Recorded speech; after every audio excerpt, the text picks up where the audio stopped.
Avoir une vision et poursuivre un but.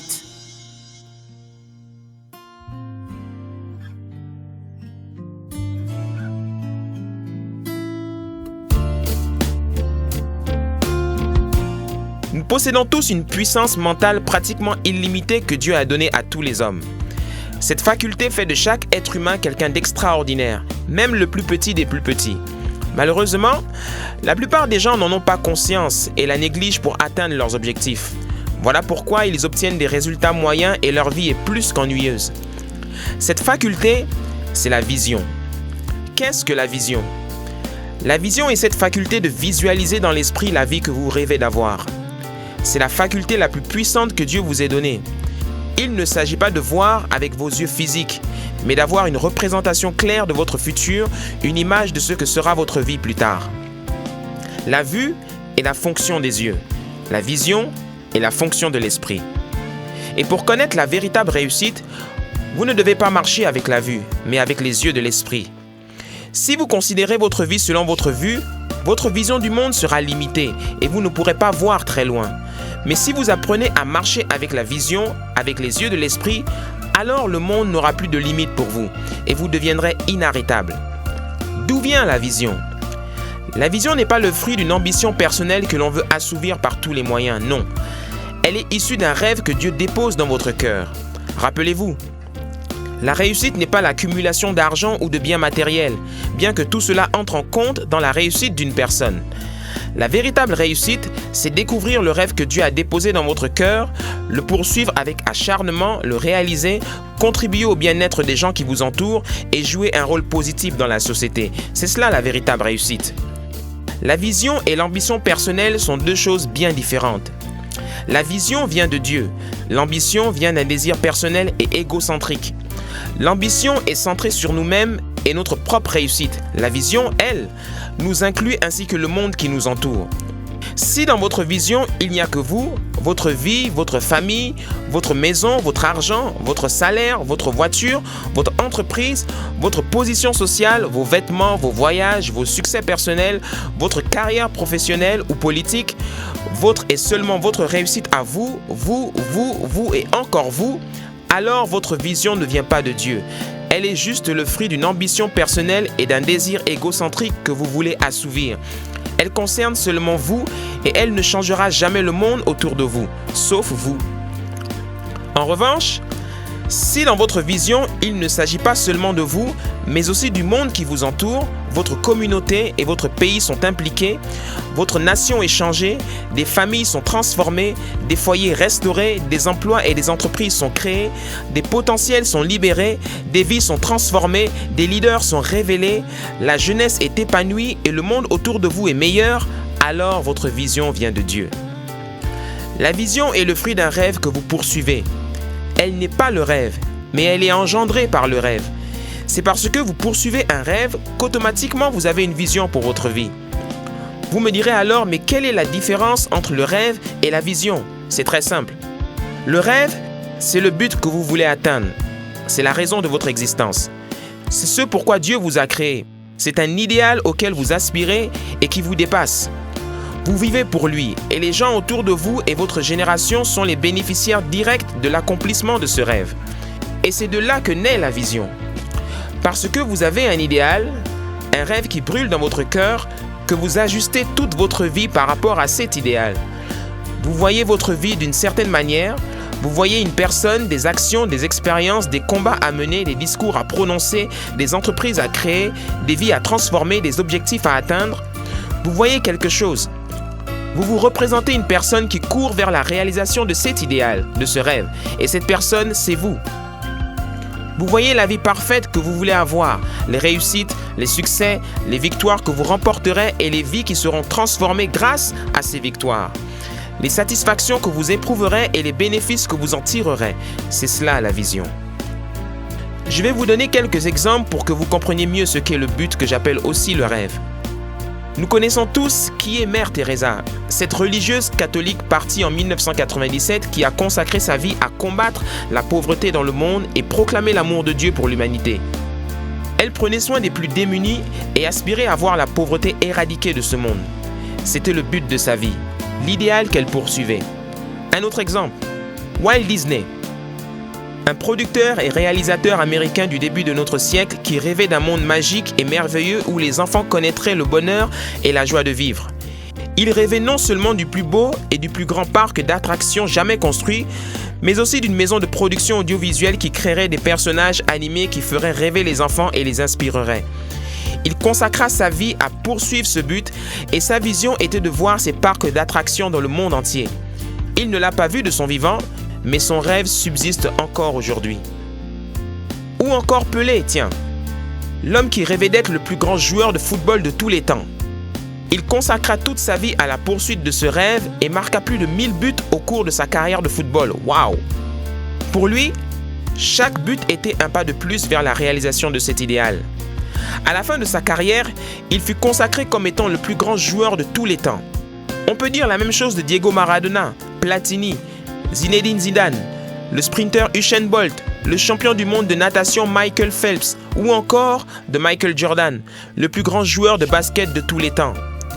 Je pourrais aussi vous parler de Steve Jobs, le génie de la marque à la pomme Apple.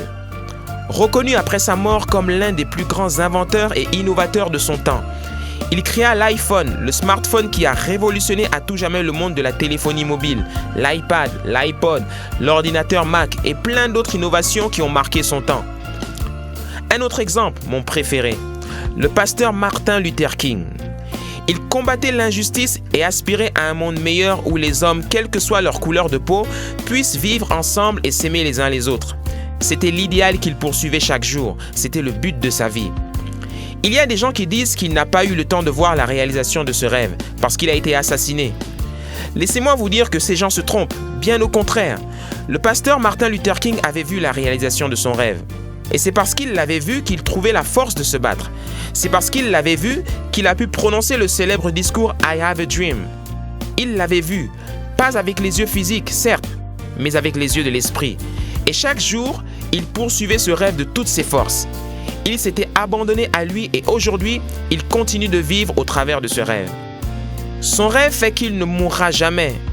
Son nom restera dans l'histoire et on continuera de parler de lui comme s'il était vivant. Vous savez pourquoi? Parce que ce rêve n'était pas le sien, mais celui de Dieu. C'était Dieu qui rêvait au travers du pasteur Martin Luther King. Et c'est pour cela que son rêve ne le concernait pas lui seulement, mais toutes les générations après lui. Le but ou encore l'idéal est un rêve auquel vous aspirez du plus profond de votre cœur. Il est tellement grand et vous dépasse que vous savez qu'il ne vient pas de vous, mais que c'est Dieu qui l'a mis dans votre cœur. Vous existez pour lui et vous savez qu'une fois qu'il se réalisera, les gens continueront de bénéficier des fruits de votre travail, même après votre départ de la terre. Vous ne le possédez pas, mais c'est lui qui vous possède. Vous êtes prêt à mourir pour lui et il n'y a rien de plus important pour vous que lui. Et c'est parce que vous poursuivez ce rêve, cet idéal, que vous concevez en vous une vision, c'est-à-dire une représentation de la vie que vous désirez avoir pour poursuivre cet idéal. Pour mieux comprendre la différence entre les deux, voyez-vous dans une voiture en train de conduire. Le but, c'est la destination finale que vous voulez atteindre. Et la vision, c'est la carte routière qui vous permettra de l'atteindre. La vision est un plan détaillé des étapes que vous allez devoir franchir pour atteindre votre objectif principal. Sans cette carte routière, vous ne pourrez pas atteindre votre destination. Elle est donc très importante, car c'est elle qui vous conduira vers votre but tout au long de votre parcours. Quand vous roulez, vous suivez un itinéraire qui vous mènera vers votre destination finale. Mais sur la route, vous avez aussi d'autres routes qui vous mènent ailleurs. Si vous les prenez, vous sortirez de votre itinéraire. C'est ce que j'appelle faire des sorties de route. Et dans la vie, il y a des choix que vous faites qui peuvent vous écarter de votre route et vous amener à perdre votre chemin. Il y a des relations, des activités ou des mauvaises habitudes dans votre vie qui sont des panneaux de sortie, telles que des activités qui ne vous aident pas à progresser, l'alcool ou encore des fréquentations négatives qui nuisent à votre vie. Vous devez vous en séparer le plus vite possible si vous voulez réaliser votre rêve. Si vous n'avez pas de vision pour votre vie, vous êtes en danger. Car vous ne savez pas où vous allez et vous risquez de faire un accident de parcours ou encore de faire une sortie de route. Pour vous donner une idée de ce qu'est ne pas avoir de vision claire pour sa vie, fermez les yeux et essayez de marcher. Vous risquez certainement de heurter des obstacles facilement identifiables si vous aviez les yeux ouverts. Vous marchez à tâtons avec la peur de vous cogner et de vous faire mal. C'est pareil pour la vision. Quand vous n'avez pas de vision pour votre vie, vous marchez à tâtons sans savoir où vous allez avec la peur d'échouer et de rater votre vie. Vous devez avoir une vision précise de la vie que vous voulez avoir, c'est très important. La capacité de visualiser son futur est la faculté la plus puissante que Dieu ait donnée à chaque être humain. Rappelez-vous, la vue est la fonction des yeux, la vision est la fonction de l'esprit. Si vous ne l'aviez jamais fait auparavant, je vous encourage à commencer à visualiser le futur radieux que vous voulez avoir.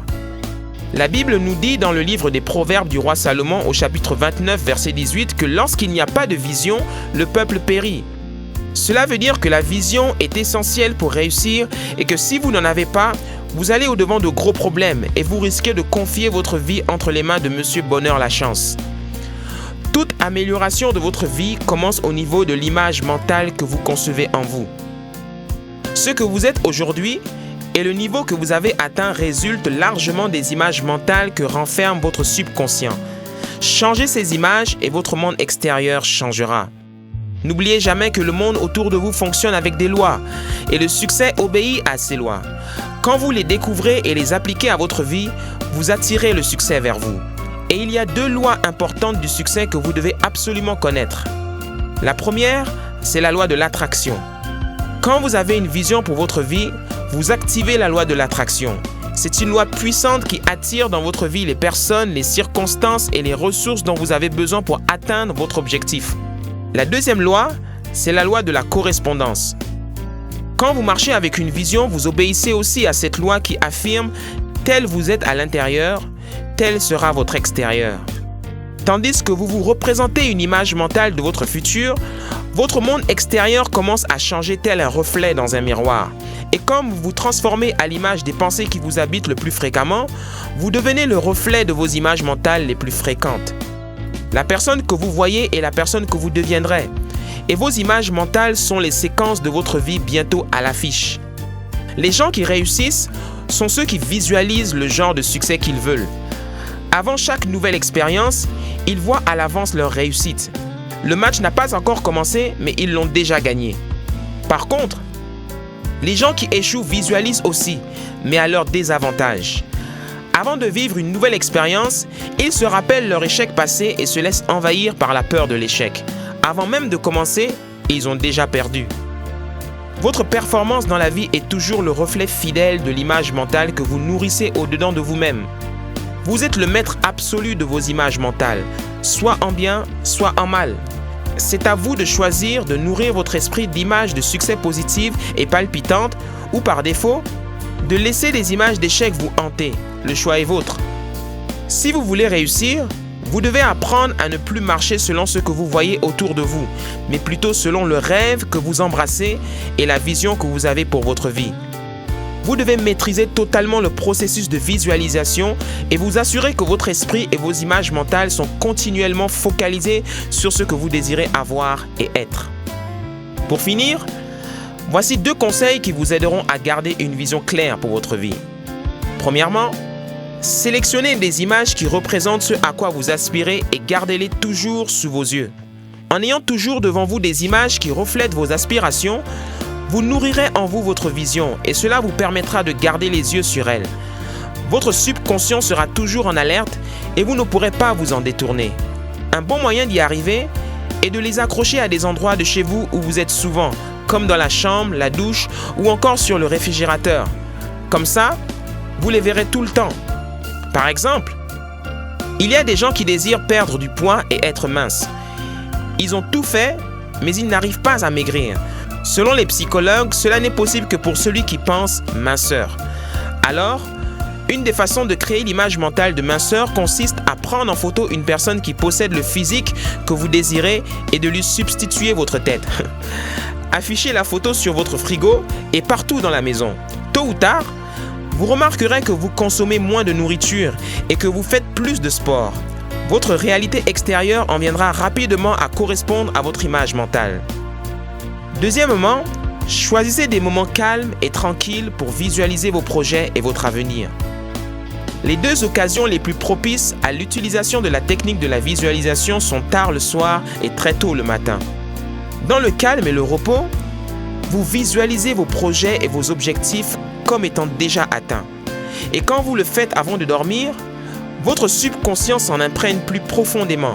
Par la suite, il fait en sorte que vos paroles et vos actions journalières contribuent toujours plus à transformer vos objectifs en réalité. Il est écrit aussi dans la Bible au livre d'Ésaïe chapitre 30 au verset 15 que c'est dans la tranquillité et le repos que sera votre salut. C'est dans le calme et la confiance que sera votre force. Les amis, Dieu vous a donné la faculté de voir au-delà de ce que vos yeux peuvent voir. C'est un don extraordinaire que je vous invite à utiliser pour construire votre futur et poursuivre le rêve qu'il a déposé dans votre cœur. Rêvez grand, voyez loin, ayez une vision claire de votre futur. Voyez-vous comme quelqu'un d'extraordinaire et d'unique parce que vous êtes unique, destiné à contribuer au bonheur des autres. Votre vie doit compter dans votre famille, votre communauté, votre ville et pourquoi pas votre pays. Retenez toujours ceci.